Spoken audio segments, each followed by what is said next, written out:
Si le CESE n'existait pas, faudrait-il l'inventer? Depuis sa création, le Conseil économique, social et environnemental est l'objet de nombreuses critiques, avec moins de 20 rapports produits par an et un absentéisme record.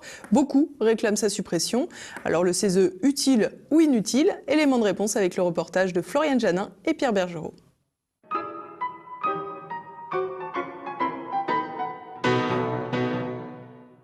Je me trouve devant le Palais d'Iéna à Paris, siège du Conseil économique, social et environnemental, le CESE. Le CESE, c'est quoi? C'est rien de moins que la troisième assemblée de la République, derrière le Sénat et l'Assemblée nationale. Ces 233 membres sont nommés par le monde associatif, syndical et par le pouvoir exécutif. Chaque membre perçoit chaque mois une indemnité de 3 000 € net, sans compter les avantages en nature. Chaque membre perçoit également une retraite de 1 000 € pour 5 ans de travail. 140 fonctionnaires travaillent à l'intérieur du bâtiment et le budget du CESE s'évalue à 40 millions d'euros par an.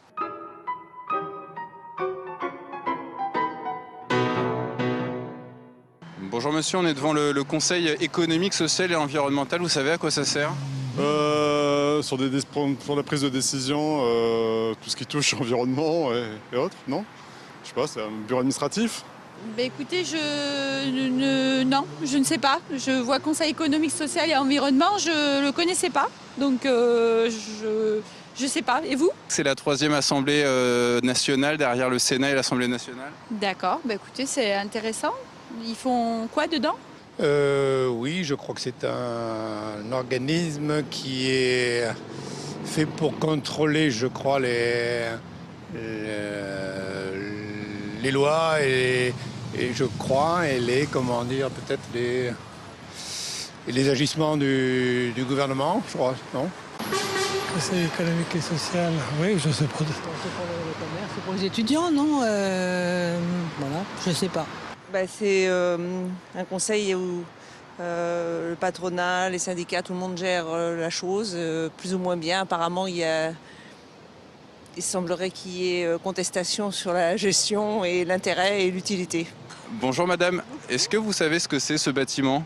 Eh bien, justement, pas beaucoup. Et mon ami vient de me dire qu'il y avait litige sur ce bâtiment. Oui, on va pas jusqu'à litige, mais disons qu'on met les gens de l'État dont on ne sait pas quoi faire, on les met là-dedans. Bonjour monsieur, est-ce que vous savez à quoi sert ce bâtiment? C'est le Conseil économique, social et environnemental. Bonjour, absolument pas, je sais pas. Pas du tout. Je pense que c'est un bâtiment qui se préoccupe des questions environnementales, je sais pas, d'écologie, je suppose, mais j'en sais rien. J'ai entendu le nom, mais vous savez pas à quoi ça sert? Je sais pas exactement à quoi ça correspond. Non, du tout, justement, en passant, je me demandais ce que ça pouvait être. Je sais pas du tout ce que c'est.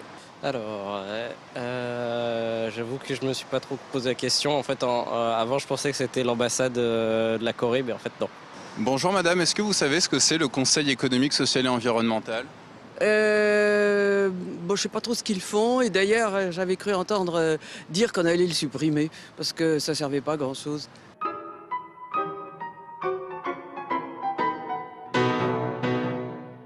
Je me trouve aux côtés de Philippe Pascot, spécialiste de la corruption en politique, écrivain, auteur de l'ouvrage « Allez presque tous vous faire 5 points de suspension ». Édition Max Milo. Philippe Pascot, on est devant le CESE.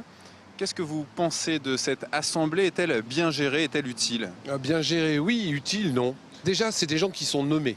Donc à partir où vous êtes nommé, quand on vous demande un avis, en général, vous ne crachez pas dans la soupe. Non seulement les avis du CESE sont en général édulcorés, mais en plus, personne ne les lit. Personne ne les lit. Donc c'est un organisme qui ne sert à rien, uniquement à caser ou recaser des gens dont on ne sait pas quoi faire ou qu'on veut remercier. D'ailleurs, rappelez-vous, Georgette Lemaire, sous Mitterrand, avait été nommée pour pouvoir payer son loyer. Les membres du CESE perçoivent 3 000 € net par mois, sans compter les avantages en nature. Est-ce que vous pensez que cette rémunération est loyale ou démesurée? Non seulement elle est démesurée, puisqu'ils font rien. Ils font que dalle. C'est vraiment un organisme où tu peux venir une fois par mois et ton salaire est assuré. Donc allez-y, continuez. Moi, je propose un truc vachement simple. Rendons les 203 membres du CESE bénévoles. bénévoles. Je suis sûr qu'il y aura vachement moins de monde qui va se précipiter pour faire des rapports que personne ne lira. Merci Philippe Pasco.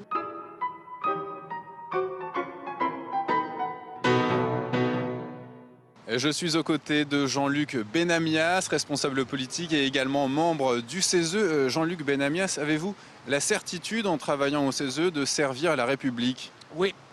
Si cette instance n'existait pas, qui représente l'ensemble des ce qu'on appelle les corps intermédiaires, la société civile organisée, syndicalistes, patronat, organisations agricoles, organisations non gouvernementales, environnementales et de l'économie sociale et solidaire, artisans, associations familiales, l'ensemble de la société organisée est présente ici.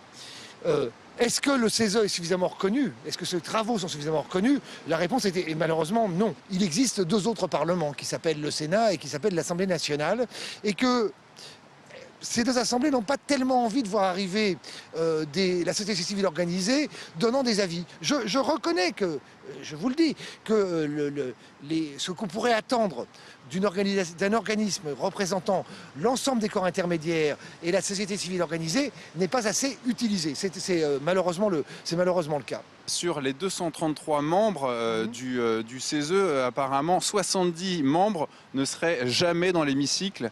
Est-ce que c'est vrai? Comment l'expliquez-vous? À ce niveau-là, je voudrais vérifier ces chiffres. Il est possible que des gens ne soient pas fortement présents.